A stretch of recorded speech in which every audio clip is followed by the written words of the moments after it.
The Electoral Affairs Commission so far has received 244 election-related complaints. Most of them had to do with illegal lobbying activities.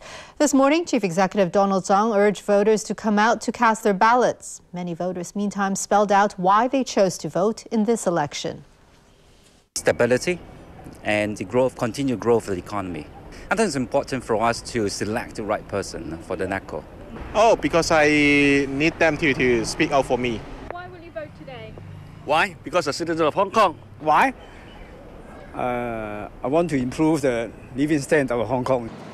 Just some of the reasons why people cast their ballots in today's LegCo by-election. The seat for the Hong Kong Island constituency was vacated by the death of former DAB chairman Ma Lik.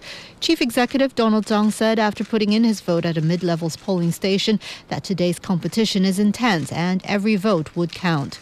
The Legislative Council plays an important role as a government watchdog and in representing public opinion.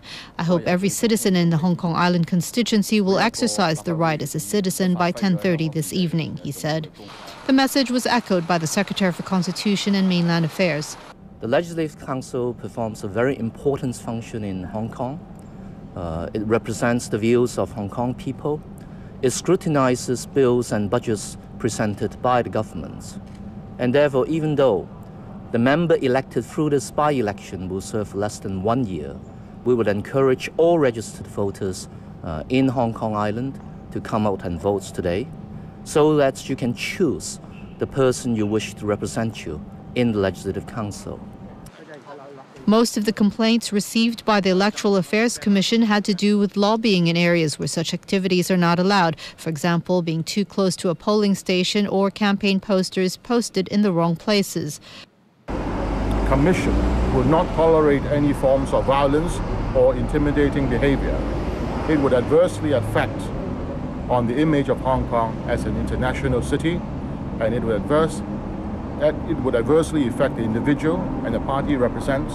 And of course, as I've mentioned, we have to safeguard a civilized electioneering activity. I would ask all those who are concerned or are involved in today's activities to exercise self-restraint and mutual respect for each other. Polling stations will close at 10:30 this evening. Vote counting will then go ahead straight away at the polling stations, and the results will be announced at the Convention and Exhibition Center in Wan Chai. The results are not expected until the early hours of tomorrow morning.